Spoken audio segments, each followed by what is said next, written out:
بسم اللہ الرحمن الرحیم۔ السلام علیکم۔ سلطان نور الدین زنگی کا ایمان افروز واقعہ۔ سلطان نور الدین زنگی قابل شب بیدار تھا۔ وہ ایک عظیم الشان سلطنت کا فرما رواں ہونے کے باوجود ایسا مرد درویش تھا جس کی راتیں مسلح پر گزرتی تھی اور دن میدان جہاد میں وہ عظمت و کردار کا ایک عظیم پیکر تھا جس نے اپنی نو کے شمشیر سے تاریخ اسلام کا ایک روشن باب لکھا۔ سلطان نور الدین زنگی رات کا بیشتر حصہ عبادات و مناجات میں گزارتا تھا۔ اس کا معمول تھا کہ نماز عشاء کے بعد بکثرت نوافل پڑھتا اور پھر رسول اکرم صلی اللہ علیہ وآلہ وسلم پر سینکڑوں مرتبہ درود بھیج کر تھوڑی دیر کے لیے بستر پر لیٹ جاتا۔ چند ساعتوں کے بعد پھر نماز تہجد کے لیے اٹھ کر کھڑا ہوتا اور صبح تک نہایت خشوع و خضوع کے ساتھ عبادت میں مشغول رہتا۔ ایک شب وہ اور عادی وظائف سے فارغ ہو کر بستر پر لیٹا تو خواب میں 3 بار رسول کریم صلی اللہ علیہ وآلہ وسلم کی زیارت ہوئی۔ بعض روایتوں میں ہے کہ سلطان نے متواتر 3 راتوں حضور اکرم صلی اللہ علیہ وآلہ وسلم کو خواب میں دیکھا۔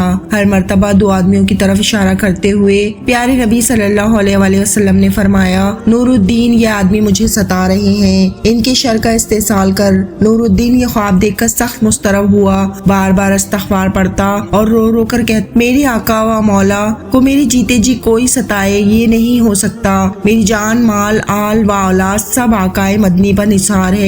خدا اس دن کے لیے نور الدین کو زندہ نہ رکھے کہ حضور غلام کو یاد فرمائے اور وہ دمشق میں آرام سے بیٹھا رہے۔ سلطان نور الدین بے چین ہو گیا اور اس سے یقین ہو گیا کہ مدینہ منورہ میں ضرور کوئی ایسا واقعہ ہوا ہے جس سے سرور کونین کی روح اقدس کو تکلیف پہنچی ہے۔ اس نے ہمیں عیان دولت کو ساتھ لیا اور بہت سا خزانہ گھوڑوں پر لدوا کر مدینہ منورہ کی طرف روانہ ہو گیا۔ اہل دمشق سلطان کے یکایک سفر پر نکلنے سے بہت حیران ہوئے، لیکن کسی کو معلوم نہ تھا کہ اصل بات کیا ہے۔ دمشق سے مدینہ منورہ پہنچنے میں عام طور پر 25 دن لگتے تھے، لیکن سلطان نے فاصلہ نہایت تیز رفتاری کے ساتھ طے کیا اور 16ویں دن مدینہ منورہ جا پہنچا۔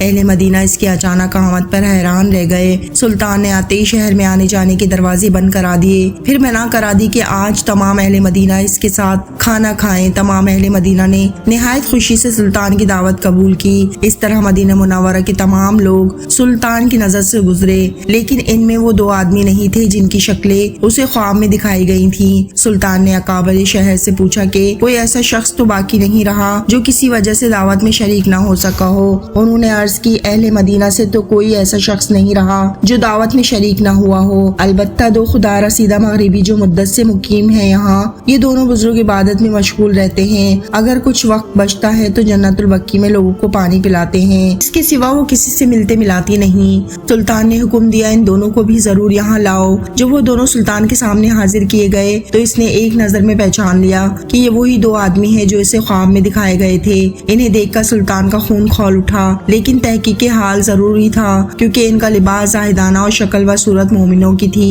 سلطان نے ان دونوں سے پوچھا کہ تم دونوں یہاں کہاں رہتے ہو؟ انہوں نے بتایا کہ روضہ اقدس کے قریب ایک مکان کرائے پر لے رکھا ہے اور اسی میں ہر وقت ذکر الہی میں مشغول رہتے ہیں۔ سلطان نے دونوں کو وہیں اپنے آدمیوں کی نگرانی میں چھوڑا اور خود اکابر شہر کے ہمراہ اس مکان میں جا پہنچا۔ یہ ایک چھوٹا سا مکان تھا جس میں نہایت مختصر سامان مکینوں کی زاہدانہ زندگی کی شہادت دے رہا تھا۔ اہل شہر ان دونوں کی تعریفیں کرتے تھے، بظاہر کوئی چیز قابل اعتراض نہیں نظر آتی تھی، لیکن سلطان کا دل مطمئن نہیں تھا۔ اس نے مکان کا فرش ٹھوک بجا کر دیکھنا شروع کیا۔ یکایک سلطان کو ایک چٹائی کے نیچے فرش ہلتا ہوا محسوس ہوا۔ چٹائی ہٹا کر دیکھا تو ایک چوڑی سل رکھی ہوئی تھی۔ اسے سرکایا گیا تو ایک خوفناک انکشاف ہوا۔ یہ ایک سرنگ تھی جو روضہ اقدس کی طرف جاتی تھی۔ سلطان سارا معاملہ آنن فانن سمجھ گیا۔ سادہ مزاج اہل مدینہ بھی ان بھیڑ نما بھیڑیوں کی یہ حرکت دیکھ کر ششدر رہ گئے۔ سلطان اب قہر و جلال کی مجسم تصویر بن گیا اور اس نے دونوں ملعونوں کو اپنے سامنے لانے کا حکم دیا۔ جب وہ سلطان کے سامنے پیش ہوئے تو اس نے اس سے نہایت غضبناک لہجے میں مخاطب ہو کر پوچھا، سچ سچ بتاؤ تم کون ہو اور اس ناپاک حرکت سے تمہارا کیا مقصد ہے؟ دونوں ملعونوں نے نہایت بے شرمی اور ڈٹائی سے جواب دیا، اے بادشاہ ہم نصرانی ہیں۔ بعض روایتوں میں ہے کہ یہ دونوں یہودی تھے